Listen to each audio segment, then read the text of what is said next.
Pastor Moise Obiang-Matondo, leader of Hope of Divine Glory Church, presents your bilingual program at the Kingdom School.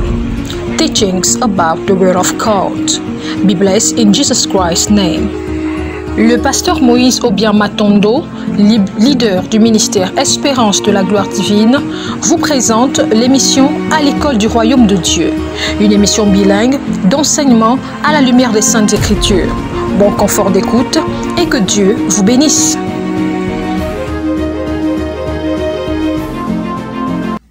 Alors frères et sœurs, bonjour. Bienvenue dans votre émission à l'école du Royaume. Et bienvenue également à ce numéro où nous partageons avec vous les bases de la vie en Christ, qui sont les fondamentaux du Royaume de Dieu.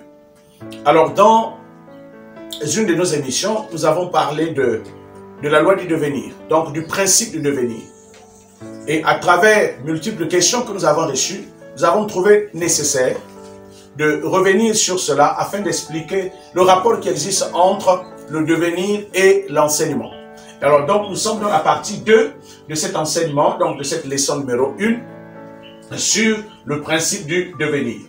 Alors donc comme texte de base, nous avons Jean, vous l'avez ici, Jean chapitre 1, le verset 12 à 13. Jean chapitre 1, le verset 12 à 13. Alors nous allons lire ce qui est écrit dans ce texte. Alors la parole de Dieu déclare dans Jean chapitre 1, le verset 12 à 13. Mais à tous ceux qui l'ont reçu, à ceux qui croient en son nom, elle a donné le pouvoir de devenir enfants de Dieu, lesquels sont nés non du sang, ni de la volonté de la chair, ni de la volonté de l'homme, mais de Dieu. Je reprends.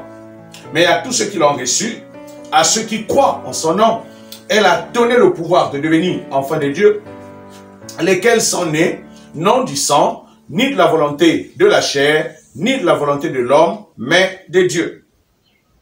Amen.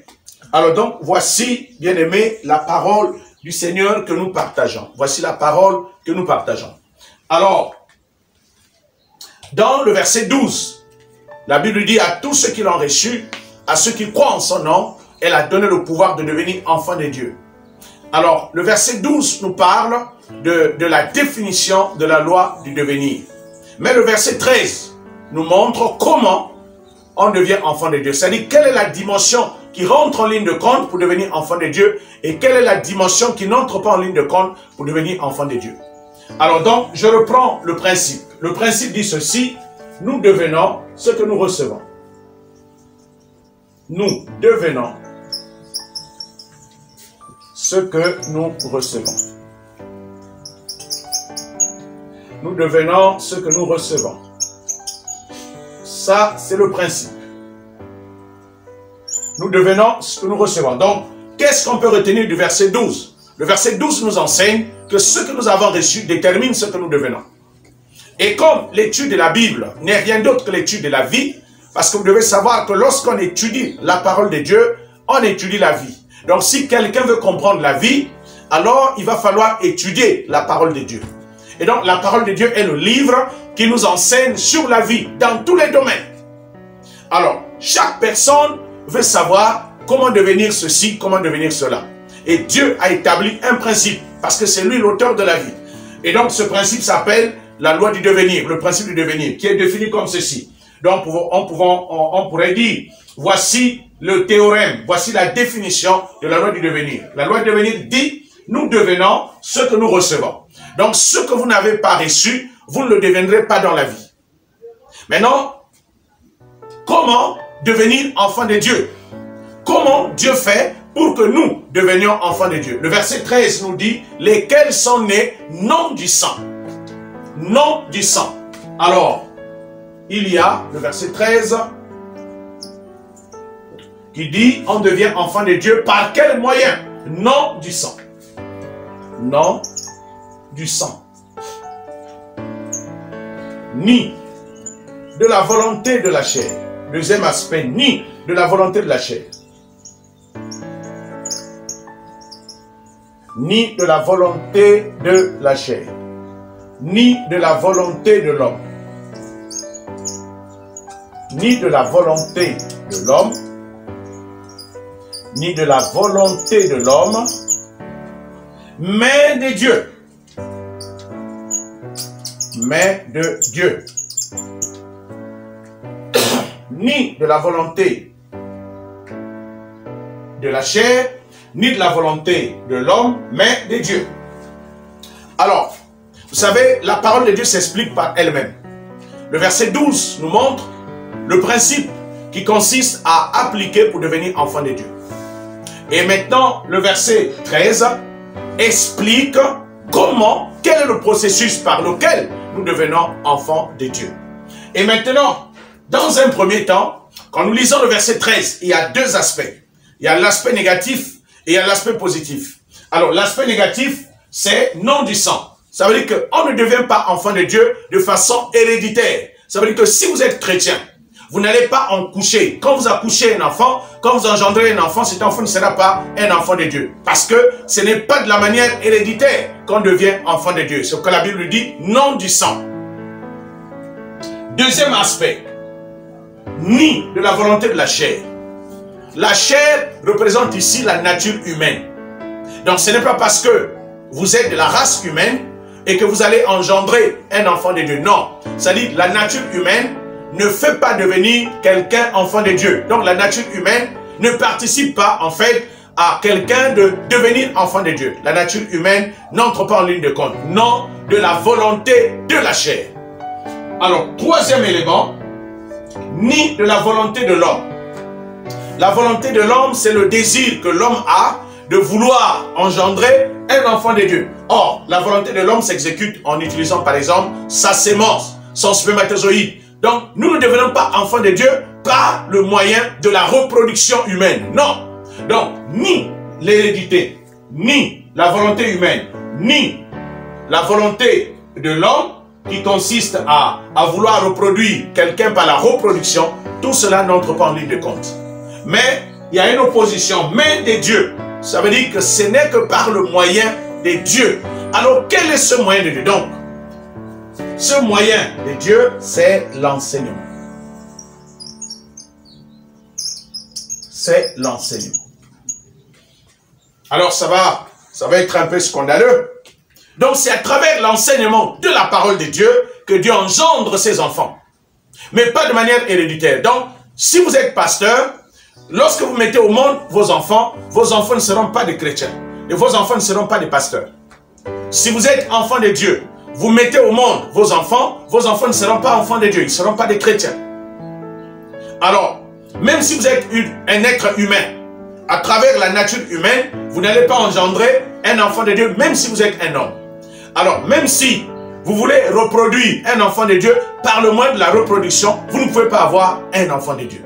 Mais donc, par quel moyen, finalement, Dieu obtient les enfants de Dieu? Par quel moyen devenons-nous enfants de Dieu? C'est par le moyen de l'enseignement. Et donc, c'est ce moyen de l'enseignement que la Bible appelle main de Dieu. Donc, la manière divine de devenir enfant de Dieu, c'est l'enseignement. Alors, on va expliquer cela. Qu'est-ce qui se passe? Comment l'enseignement va faire en sorte que quelqu'un devienne enfant de Dieu? Alors, avant d'y arriver, nous allons revenir dans la nature. Je vais vous amener dans la nature. Est-ce qu'un médecin, quelqu'un qui a étudié la médecine, lorsqu'il met des enfants au monde, est-ce que les enfants d'un médecin vont devenir des médecins? Vous avez la réponse. Est-ce qu'un comptable, lorsqu'il met les enfants au monde, est-ce que ces enfants sont des comptables? Non. Mais pourtant, la personne qui a mis les enfants au monde s'appelle médecin. Mais quand il met les enfants au monde par le moyen de l'hérédité, c'est-à-dire par le lien de sang, ni par la volonté de l'homme, même par le moyen de la reproduction avec sa sémence, aucun médecin ne peut obtenir un enfant qui naît médecin. Pourquoi? Parce que la médecine ne relève pas du lien héréditaire, ne relève pas du lien de la nature humaine, ni également de la reproduction humaine, mais on devient médecin à travers l'apprentissage, à travers l'enseignement. Et donc la nature nous enseigne.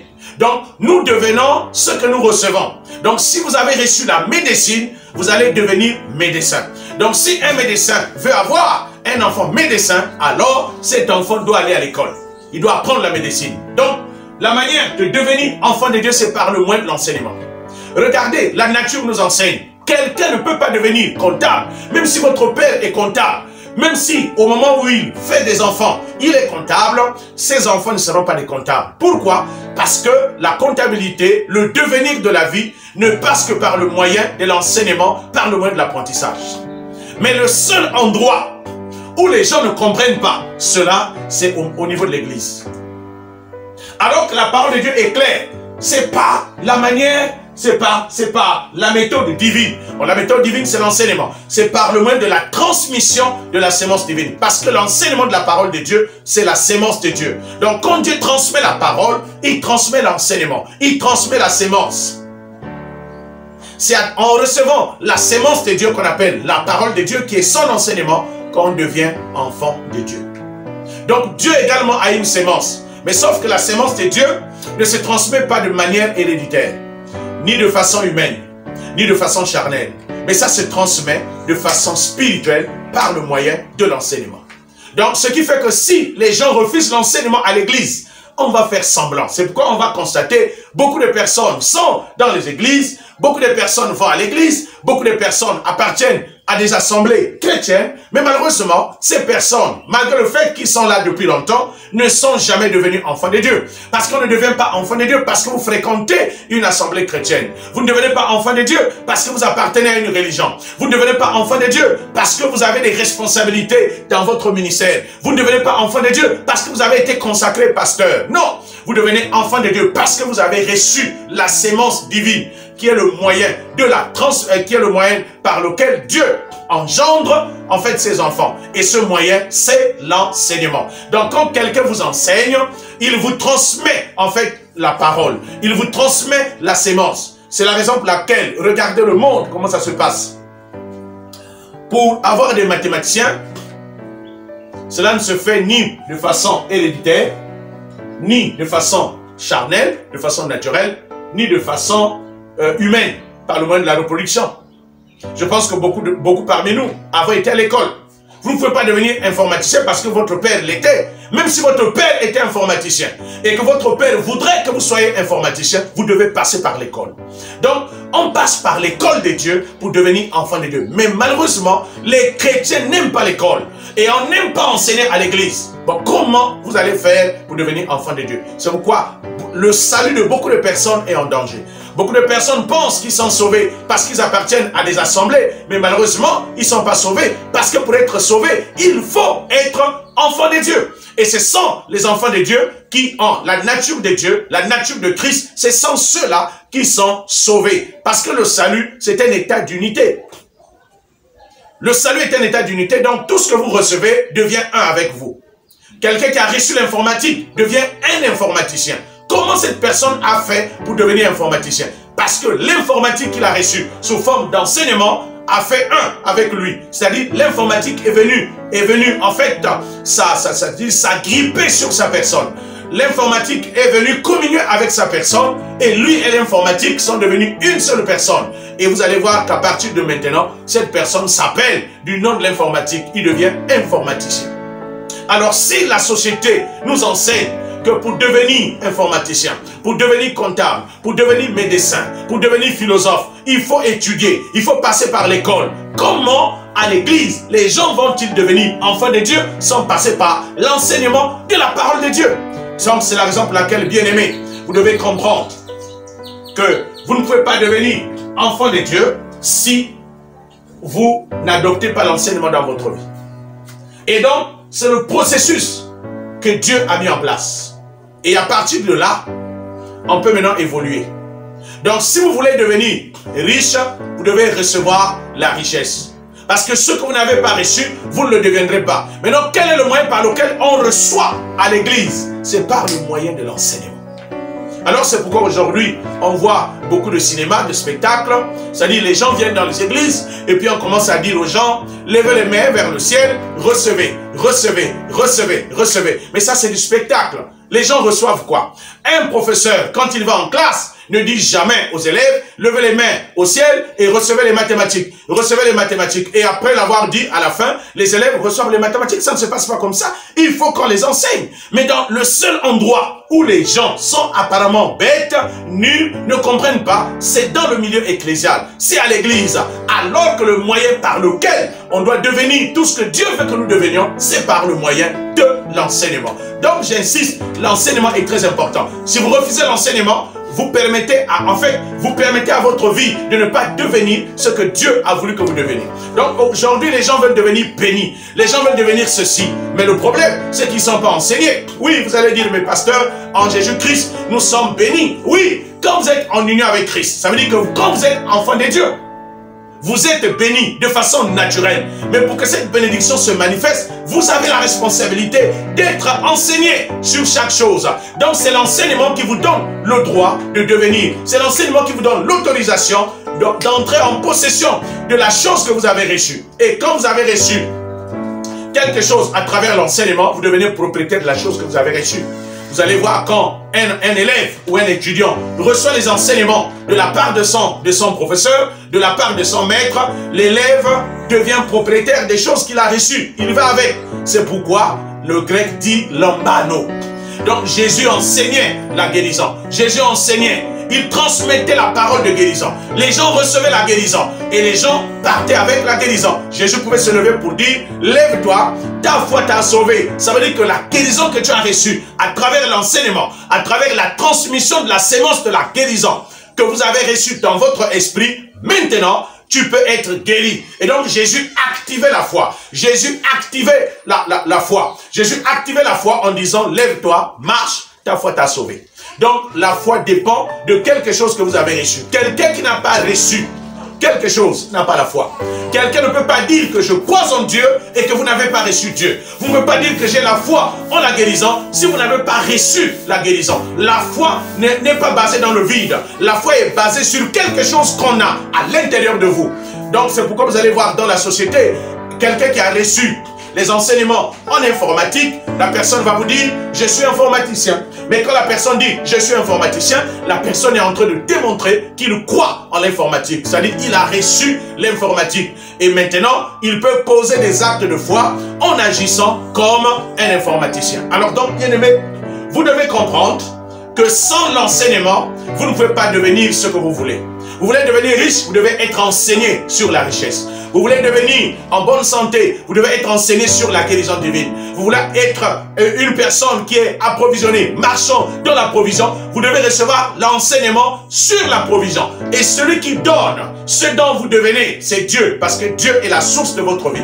Nous en avons parlé dans le numéro précédent concernant la loi du devenir. Donc, c'est très important que vous le sachiez. Il est très important que vous le sachiez. Si vous ne recevez pas l'enseignement au sujet de quelque chose, vous ne le devenez pas. Donc des gens qui n'ont jamais été enseignés, mais qui prétendent être ceci ou cela, se trompent. Parce que l'enseignement, c'est le moyen par lequel Dieu nous transmet. Et donc, si on prend le texte de 1 Pierre, chapitre 1, le verset 23, le texte de 1 Pierre, chapitre 1, le verset 23, 1 Pierre chapitre 1, le verset 23, la Bible lui dit, 1 Pierre chapitre 1, le verset 23, la parole de Dieu déclare, puisque vous avez été régénérés, non par une sémence corruptible, mais par une sémence incorruptible, par la parole vivante et permanente de Dieu. Alors, la parole de Dieu nous explique que nous avons été engendrés. C'est-à-dire, nous sommes devenus enfants de Dieu, non par une sémence qui est corruptible. Quelle est la sémence qui est corruptible? C'est cette sémence qui relève du lien de sang, de la volonté de la chair et de la volonté de l'homme. Donc, ces trois dimensions relèvent également de la nature humaine. Donc, ce n'est pas par la nature humaine, ce n'est pas par quelque chose qui vient de l'homme que nous devenons enfants de Dieu. Mais nous devenons enfants de Dieu par une sémence qui n'est pas corruptible, qui n'a pas de corruption. Qu'est-ce qui n'est pas corrompu? C'est la parole de Dieu. La parole de Dieu est vraie. La parole de Dieu est éprouvée. La parole de Dieu est esprit et vie. La parole de Dieu est divine. La parole de Dieu, c'est Dieu. La parole de Dieu, c'est le Christ. Il n'y a pas de corruption dans la parole. Donc, la nature divine avec laquelle nous sommes devenus enfants de Dieu est une nature incorruptible. Et donc, pour éviter la corruption, nous devons fonctionner selon cette dimension divine. Et la dimension divine, elle est en rapport avec la parole. C'est la raison pour laquelle, une fois que vous êtes devenus enfants de Dieu, alors la suite de votre vie doit être la marche par la parole de Dieu ou la marche par l'Esprit. Donc, il y a deux étapes fondamentaux dans la vie en Christ. Première étape, vous devez être régénéré, vous devez être engendré par la sémence parole. D'ailleurs, le mot sémence en grec et spermatozoïde, c'est le même mot, sperma. Donc, nous avons été engendrés par la sémence incorruptible de Dieu. Et cette sémence s'appelle la parole vivante de Dieu. Nous avons été régénérés. Donc, il y a une régénération. Et dans le mot générer, il y a le mot gène. Ça veut dire que Dieu change nos gènes sur le plan spirituel. Dieu nous communique en fait son caractère génétique. Parce qu'on ne peut pas devenir enfant de Dieu si on ne reçoit pas le caractère héréditaire de Dieu. Si on ne reçoit pas le caractère génétique de Dieu. Donc nous recevons de l'information génétique, mais qui vient de la parole de Dieu. Et c'est à travers cette dimension dans l'esprit que nous sommes engendrés en tant qu'enfants de Dieu. Donc la dimension de Dieu est une dimension qui est au-delà du lien de sang, qui est au-delà de la chair, c'est-à-dire de la nature humaine, et qui est au-delà de la volonté, du vouloir de l'homme. Donc tout ce qui est humain n'a rien à voir avec Dieu. Sinon, tout ce qui est humain n'est qu'un support qui détermine en fait la manifestation de la nature divine. Donc Dieu se sert du support humain pour manifester en fait sa nature. Mais la dimension divine ne dépend pas de la dimension humaine. Donc la dimension divine est au-dessus de tout ce qui peut s'appeler homme. Tout ce qui est au-delà de tout ce qui est humain est inférieur à la dimension divine. C'est pourquoi la vie divine ne dépend pas de la raison humaine. La vie divine n'est pas rationnelle, elle est spirituelle. Mais elle peut se servir de la raison humaine pour s'exprimer sur la terre. Je répète, la vie en Christ est une vie spirituelle parce que la dimension de l'esprit est au-delà du rationnel. Or, le rationnel est lié en fait aux cinq sens. Donc, la vie divine est au-delà des cinq sens. C'est pourquoi on parle du sixième sens. C'est pourquoi la vie divine fonctionne par la foi. Parce que la foi, c'est le sixième sens. C'est le sens spirituel qui vous permet d'appréhender, de toucher, de palper, de voir les choses qui sont de la dimension divine, les choses qui sont de la dimension de l'esprit, sans pour autant que ces choses soient perceptibles à l'œil nu. Mais seulement les choses que vous captez dans le monde spirituel, vous avez la possibilité de les amener dans le monde physique. Maintenant, pour amener ces choses dans le monde physique, ça passe par votre raison. Ça passe par votre intelligence humaine. Donc, il y a un rapport entre l'intelligence humaine, c'est-à-dire la raison humaine, et la dimension de l'esprit. Donc, beaucoup de gens disent que non, quand on est en Christ, on n'a plus besoin de la raison. Non, c'est pourquoi beaucoup sont devenus comme des moutons de Carniche. Or, la raison permet de réfléchir, d'analyser. C'est votre fonction que Dieu vous a donnée pour pouvoir avoir, en fait, pour mener, en fait, ce qu'on appelle une attitude critique, pour évaluer, pour pouvoir analyser, pour pouvoir apprécier. Mais les choses spirituelles ne peuvent pas venir sur le plan physique sans passer par votre raison. Mais ces choses-là ne sont pas rationnelles parce qu'elles ne viennent pas de la raison humaine. Elles viennent d'un autre monde qui est au-delà de la raison humaine, qu'on appelle le monde de l'esprit, le monde de la parole, le monde de Dieu. Et c'est ce monde-là auquel nous sommes nés lorsque nous avons été engendrés par la parole de Dieu. Donc quelqu'un qui est né de la parole de Dieu, c'est une personne qui est citoyen du domaine spirituel, du royaume de Dieu. Maintenant, à partir du moment où vous êtes citoyen du royaume de Dieu, mais en même temps vous êtes sur la terre, dans ce corps, physiquement, alors qu'est-ce que vous faites? Vous recevez les choses que Dieu vous donne par justice, par droit divin, dans le monde spirituel, et vous les amenez dans le monde physique en passant par votre raison. C'est la raison pour laquelle il y a un rapport entre votre âme et votre esprit. Mais votre âme doit se soumettre à votre esprit, qui est citoyen du royaume des cieux, qui pourvoit les choses dont nous avons besoin, qui passe par notre âme et qui finit par se matérialiser à travers la dimension physique. Donc, il y a un rapport entre l'esprit, l'âme et le corps. Donc, il y a un rapport de façon générale entre l'esprit et la matière. Donc, c'est tout ce qui est spirituel qui se matérialise. Tout ce qui est spirituel se matérialise.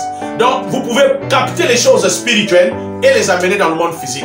Maintenant, comment capter les choses spirituelles et les amener dans le monde physique? Ça sera l'objet de notre prochain numéro, nous allons démontrer en fait comment on peut prendre la guérison qu'on ne voit pas dans le monde spirituel et comment la matérialiser dans le monde physique. Comment prendre, par exemple, quelque chose, la protection qui est dans le monde invisible, dans le monde spirituel, dans le monde de la parole, et l'amener dans le monde réel. Ça, c'est la partie pratique que nous allons voir. Mais aujourd'hui, nous avons voulu partager avec vous de quelle manière, quel est le moyen que Dieu utilise pour nous engendrer comme des enfants de Dieu. Et donc, les deux textes de Jean chapitre 1, le verset 13, sinon le verset 12 à 13, et le texte de 1 Pierre chapitre 1, le verset 23, en fait nous montrent comment Dieu nous engendre. Et la Bible dit, nous avons été régénérés. Ça veut dire que nous sommes devenus enfants de Dieu, non par la sémence corruptible, mais par la sémence incorruptible qui est la parole vivante de Dieu. Donc seule la parole de Dieu peut faire de vous un enfant de Dieu. Seule la parole de Dieu peut vous connecter à la dimension divine. Seule la parole de Dieu peut vous engendrer en tant qu'enfant de Dieu. Maintenant, quel est le sort des personnes qui n'ont pas reçu, par exemple, Christ et qui n'ont pas reçu la parole, mais pour qui on a prié? Vous savez, beaucoup de personnes pensent qu'ils sont sauvés parce qu'il a reçu une guérison à l'église, parce qu'on a chassé les démons sur la personne. Ces personnes n'ont pas été sauvées. La Bible dit il n'y a de salut dans Actes chapitre 4, le verset 12. Il n'y a de salut en aucun autre nom. C'est-à-dire, le salut ne passe que par le moyen de Jésus-Christ. Or, Jésus-Christ, c'est la parole. Donc, si ce n'est pas par Jésus-Christ ou par la parole de Dieu que vous êtes devenus enfants de Dieu, vous n'êtes pas sauvés. Beaucoup de personnes pensent que parce qu'on a prié pour toi à l'église et que tu as reçu la guérison, alors tu penses que tu es sauvé. Non, recevoir une guérison, une faveur divine n'est pas synonyme d'être sauvé. Vous pouvez recevoir la guérison, vous pouvez recevoir une grâce sociale, professionnelle, vous pouvez recevoir de l'emploi, vous pouvez recevoir, c'est pas une porte qui s'ouvre dans votre vie, vous pouvez recevoir une bénédiction de Dieu. Dieu bénit les méchants comme les bons. Vous pouvez recevoir une guérison, vous pouvez recevoir une bénédiction quelconque à l'église après avoir reçu la prière des frères et sœurs. Mais ça ne fait pas de vous une personne sauvée. On peut même avoir chassé les démons qui étaient en vous. Ça ne fait pas de vous une personne sauvée. Pour être sauvé, il faut nécessairement et absolument recevoir la parole vivante de Dieu dans votre esprit qui vous engendre. Ou vous recevez Jésus-Christ comme Seigneur et Sauveur. Mais vous ne pouvez pas recevoir Jésus-Christ comme Seigneur et Sauveur si vous n'avez pas compris la parole de Dieu. Parce que c'est la parole de Dieu qui vous touche et qui vous apprend maintenant que vous avez besoin de recevoir Jésus-Christ. Alors, bien aimé, le salut de beaucoup de personnes est hypothéqué dans le corps de Christ. Le salut de beaucoup de personnes est en danger parce que les gens n'ont pas compris pour la plupart que nous devenons enfants de Dieu par le moyen de l'enseignement. Et donc, si on met l'enseignement de la parole de Dieu de côté et qu'on commence juste à faire le spectacle, on commence à animer le rythme, on stimule les émotions, alléluia, à tous ceux qui l'ont reçu, à ceux qui croient en son nom, et leur donne le pouvoir de devenir enfant de Dieu, alléluia. Écoutez, vous ne deviendrez jamais enfant de Dieu. Donc, arrêtons de perdre le temps aux gens à l'église. Parce qu'il s'agit de la vie et de la destinée des gens. Il s'agit du salut des gens. Donc on ne peut pas jouer avec la vie des gens. Il y a des méthodes précises que Dieu a établies. De toutes les façons, Dieu n'a pas besoin de l'homme pour être aidé. Dieu a établi des principes. Dieu a établi des méthodes. Donc on doit se servir des méthodes que Dieu a mis en place pour pouvoir atteindre les objectifs qu'il a établis. Voilà, c'est très important. Ah oui, bon, on me fait signe qu'il y a une question. Ok. Merci encore, pasteur. Merci pour ces enseignements, ces éclaircissements. On va continuer certainement à éclairer notre lanterne quant à cette question fondamentale de devenir, la loi du devenir. Je vais commencer par une question qui est celle de savoir il y a quel lien faites-vous, du moins quel lien peut-il y avoir entre la grâce et la loi du devenir. Le rapport beaucoup dans le milieu ecclésiastique aborde le fait que nous avons tout reçu par la grâce et la grâce est dans cette forme de don, voilà, comme une forme de don. Alors quel lien peut-il y avoir entre la grâce et la loi du devenir, le rapport que l'on peut faire afin que les gens puissent bien cerner comment dans la grâce on arrive à la loi du devenir. Parce que pour beaucoup, nous avons tout reçu, c'est par grâce. Il y a même des chants pour un peu titiller certains, mais il y a quand même certains chants. C'est par grâce, c'est par grâce. On a tout donné par grâce. Voilà, le rapport qu'il peut y avoir entre grâce et la loi du devenir que vous avez si bien détaillé ici. Ok, donc si je comprends bien, la question que vous posez consiste à savoir quel rapport y a-t-il entre la grâce et la loi du devenir. Ok. Le rapport qui existe entre la grâce et la loi du devenir, c'est qu'il faut d'abord définir la grâce. La grâce, c'est la faveur divine. Donc c'est cette faveur que nous recevons pour avoir accès au salut. Mais la grâce est une personne. Et la personne qui personnifie la grâce, c'est Jésus-Christ. Donc quand vous posez la question de savoir quel est le rapport entre la grâce et la loi du devenir, en fait nous êtes en train tout simplement de dire quel est le rapport qui existe entre recevoir Jésus-Christ et recevoir la grâce. Donc la grâce c'est la personne de Jésus. Maintenant comment recevoir Jésus-Christ? Mais en utilisant la loi du devenir. Donc quand vous recevez Jésus-Christ, vous devenez comme lui. Vous devenez une personne gracieuse. Vous recevez la grâce. C'est puisque vous devenez ce que vous recevez. Puisque Jésus est égal à la personne de la grâce. Donc si vous recevez Jésus-Christ à travers sa personne et à travers l'enseignement de la parole de Dieu, vous devenez comme lui. Maintenant, la parole de Dieu s'appelle aussi la parole de grâce. La parole de grâce. Donc, le rapport, c'est en recevant. Donc, la loi du devenir s'accomplit également dans l'obtention de la grâce. Donc, une personne qui n'est pas enseignée sur la parole de Dieu, qui n'est pas enseignée sur Jésus-Christ, ne peut pas avoir accès à la grâce. Donc, juste pour compléter ma question, Amen, gloire à Dieu. Donc, est-ce qu'on peut, sous cet angle, se dire que la grâce est disponible, mais n'est pas acquise? Bon, c'est un jeu de mots, c'est un peu philosophique. La grâce est disponible. La grâce est disponible, mais elle n'est pas acquise. Elle n'est pas acquise si on n'a pas appliqué la loi. Bon, en fait, la grâce, elle est disponible. La grâce, elle est là. Mais il faut plutôt la recevoir. Donc, il faut l'acquérir. Mais comment l'acquérir? Il faut établir un lien entre la grâce. Parce que déjà, la vie fonctionne comme ceci. Tout est disponible, mais quelque chose avec qui vous n'êtes pas en contact n'est pas à vous. Donc, il faut établir un lien entre vous et la grâce. Maintenant, pour établir le lien, il faut que cette grâce vienne chez vous. Donc, vous utilisez la loi du devenir. Vous recevez et ce qui viendra en vous va former un seul corps avec vous, un seul esprit avec vous. Et à partir de ce moment, vous devenez ce que vous avez reçu qui est en union avec vous. Donc, la grâce, elle est disponible, mais elle n'est pas acquise pour tout le monde. Il faut la recevoir. Donc, il faut l'enseignement, il faut la transmission. Ah oui, une deuxième question. Oui, je suis en train de m'atteler encore sur 1 Pierre 1, 23. Oui. Puisque nous avons été régénérés non par une semence corruptible, mais par une semence incorruptible.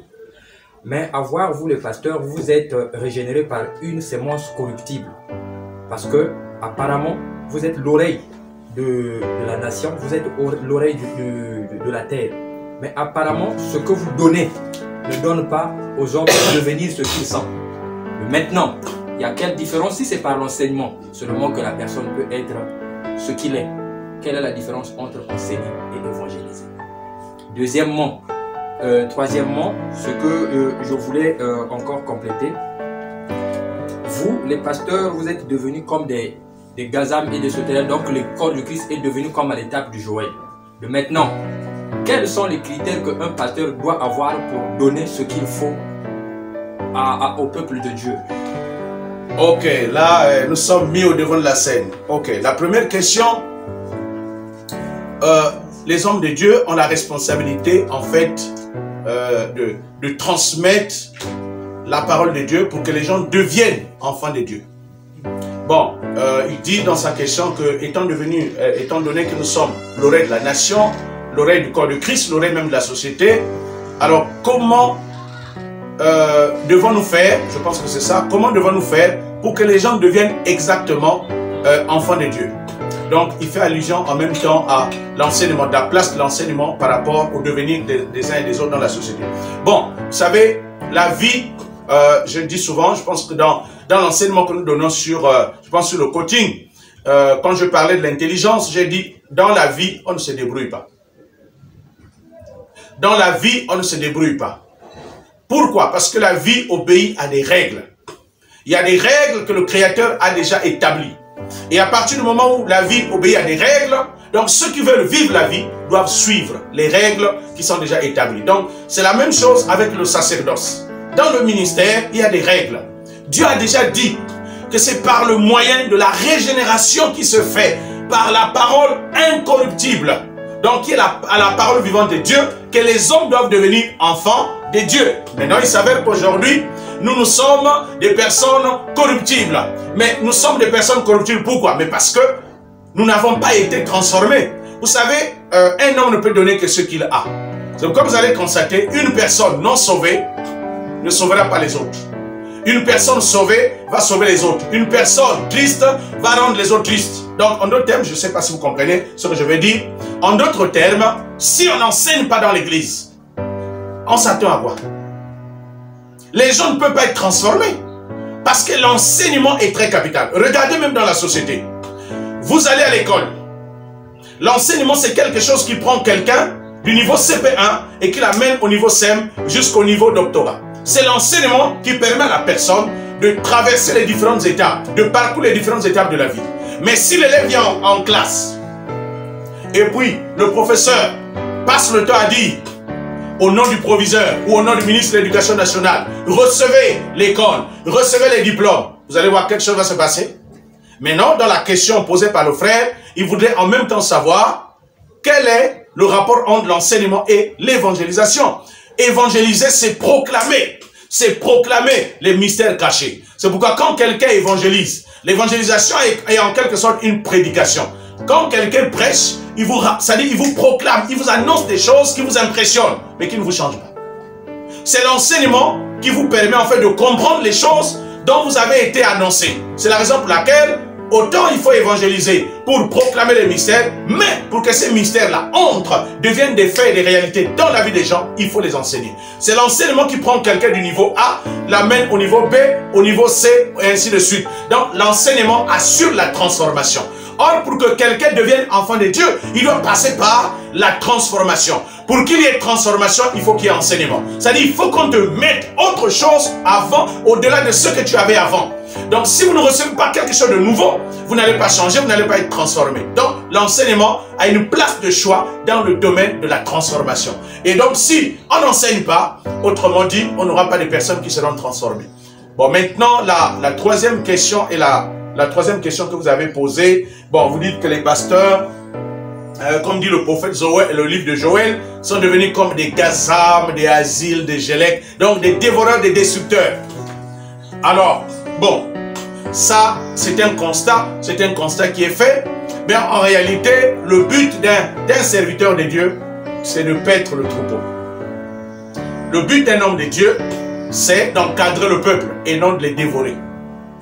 Parce qu'on n'est pas là normalement pour dévorer. Parce qu'un homme de Dieu est un berger. Or, le berger, c'est celui-là qui fait la promotion en fait des brebis. Un berger, c'est celui-là qui amène les brebis à produire de lait.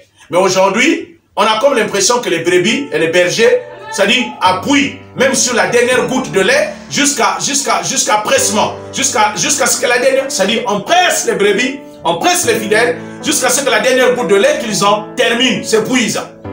En réalité, ce n'est pas ça le processus. Le psaume 23 nous enseigne, l'Éternel est mon berger, je ne manquerai de rien. Donc, lorsque vous êtes conduit par un berger, sur le plan spirituel, il vous conduit dans les verts pâturages. Il vous nourrit. Il fait de vous, c'est-à-dire une personne qui vit dans l'abondance. Donc, c'est très important. Et cela, je pense que c'est ce que nous avons voulu dire à ce niveau-là. Bon, c'est la dernière question, c'est la toute dernière. Dernière question. On va s'arrêter par là. À celle de savoir quelles peuvent être les différentes formes d'enseignement. Est-ce le format qu'on rencontre généralement dans les assemblées, c'est-à-dire les cours bibliques, etc. Est-ce qu'une personne qui n'est pas dans une assemblée peut recevoir l'enseignement par un autre format? Est-ce qu'il y a plusieurs formes d'enseignement tout en étant l'enseignement de la parole qui permet à cette personne de devenir? Et la deuxième question qui est de savoir que peuvent faire ces personnes? Quels conseils pouvez-vous donner à ces personnes qui sont dans des assemblées où le message n'est pas fondamentalement axé sur l'enseignement, mais peut-être sur d'autres aspects de la parole, tels que la délivrance, etc. et autres aspects. Donc, quels conseils en tant que leader vous pouvez donner à ces personnes-là? Et la première question qui était de savoir. Bon, en fait, la question que vous posez nécessite à la fois un enseignement pratique. Bon, je vais donner une réponse peut-être subjective. Déjà, enseigner, c'est transmettre la connaissance. Bon, maintenant, quel type d'enseignement? Est-ce que le format qui est utilisé dans les églises? Bon, le format, c'est que les gens sont dans les églises parce que, bon, en fait, les salles de réunion. Parce qu'en fait, une église, ce n'est pas un bâtiment. Une église, c'est une personne qui est née de nouveau. Mais quand une personne est née de nouveau, doit entrer dans une école, doit être à l'école du Seigneur. Donc, c'est ce que nous, on appelle les assemblées. Normalement, les assemblées chrétiennes sont censées être des écoles de savoir où ceux qui sont nés de nouveau continuent à apprendre la vie de Christ qu'ils ont reçue. Maintenant, on peut recevoir l'enseignement n'importe où. Par exemple, là, nous sommes dans les réseaux sociaux. Nous sommes en train de transmettre la parole de Dieu. Même quelqu'un qui n'est pas dans une assemblée peut recevoir l'enseignement à travers les réseaux sociaux. Donc, peu importe l'environnement, pourvu que ça soit la transmission de la parole de Dieu. Bon, maintenant, le format qui est pratiqué dans l'église, par exemple, au-delà de l'enseignement, est-ce qu'au-delà de l'enseignement, on peut dire que ce qu'on fait est réel? Par exemple, la délivrance, vous savez, on ne peut pas délivrer quelqu'un en dehors de l'enseignement. Parce que la délivrance, c'est quoi? La délivrance s'accomplit en Jésus. Donc, le mot grec pour délivrance, c'est sozo, c'est-à-dire c'est le salut. Donc, dans le salut, il y a délivrance. C'est-à-dire, si vous voulez savoir comment quelqu'un doit être délivré, posez-vous la question, comment quelqu'un doit être sauvé. De la même manière dont la personne doit être sauvée, c'est de la même manière qu'une personne doit être délivrée. Parce qu'on a réduit la délivrance à une séance de prière. Mais en fait, c'est ça le problème. Les gens pensent qu'après avoir fait un travail de délivrance, la personne est délivrée. C'est pas ça la délivrance.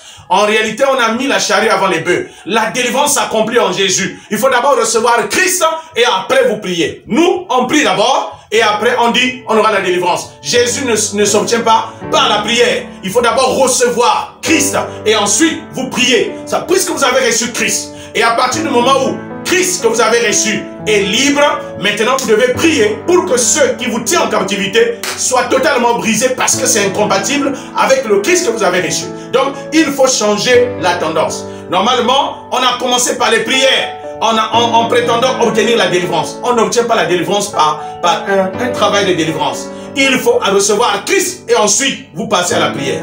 Donc, c'est bon, on y reviendra. Quand on va parler en fait du processus de la délivrance, on va en parler.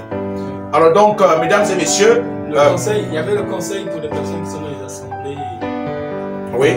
Vous devez donner un conseil. Que doivent faire ces personnes-là qui sont actuellement dans les assemblées, qui nous suivent, hein, c'est tellement... Bon, enfin, nous partageons un enseignement dans un cadre. Bon, maintenant, pour les personnes qui nous suivent, qui sont dans les assemblées, dans lesquelles il n'y a pas forcément des modules d'enseignement, des rubriques d'enseignement. Mais je dis à ces personnes, vous devez chercher l'enseignement. Vous devez rechercher à être enseigné. Jésus enseignait. Enseigner, c'est la fonction de vous faire comprendre la vie en Christ que vous avez reçue. Or, tout ce que vous ne comprenez pas, vous n'avez pas le droit de le posséder. La compréhension est une exigence. Or, l'enseignement produit la compréhension. La compréhension produit la prise de conscience. Et la prise de conscience produit la décision. Donc, si... Écoutez, vous ne pouvez pas comprendre si vous n'êtes pas enseigné. Parce que comprendre, c'est prendre de l'intérieur. Comment vous allez faire pour comprendre si vous n'êtes pas enseigné? Donc, je dis, frères et sœurs, vous qui nous suivez, vous avez besoin de l'enseignement. L'enseignement est obligatoire. L'enseignement est obligatoire. Si vous n'êtes pas enseigné, c'est difficile que vous grandissiez dans la foi. Vous risquez même de retourner dans le monde parce que vous n'allez pas comprendre. C'est pourquoi mon peuple périt faute de connaissances. Maintenant, vous avez notre page YouTube, notre page Facebook. C'est l'opportunité pour vous, en fait, de recevoir les enseignements de base et qui vont vous permettre de comprendre la vie en Christ. Nous ne sommes pas là pour faire une propagande. Nous ne sommes pas là pour dire que nous sommes les meilleurs. Mais nous sommes là pour partager avec vous quelque chose qui est essentiel. Parce que nous aussi, dans les années passées, nous avons été confrontés aux mêmes difficultés. Mais à partir du moment où nous avons reçu la révélation du Seigneur, nous avons compris que seul l'enseignement est le moyen par excellence pour comprendre la volonté de Dieu. Donc, ce numéro est bienvenu pour vous et cette page est bien indiquée pour pouvoir être enseignée. Alors donc, merci frères et sœurs, vous avez été nombreux à nous suivre. Que la grâce du Seigneur soit votre partage. Nous nous retrouvons prochainement. Merci. Pastor Moïse Obiang Matondo, leader of Hope of Divine Glory Church, has presented to you your bilingual program at the Kingdom's School, teachings about the Word of God. Thanks, and at the next meeting in the name of Jesus Christ. Le pasteur Moïse Obiang Matondo, leader du ministère Espérance de la Gloire Divine, vous a présenté l'émission À l'école du Royaume de Dieu, une émission bilingue d'enseignement à la lumière des Saintes Écritures. Merci d'avoir été des nôtres et que Dieu vous bénisse.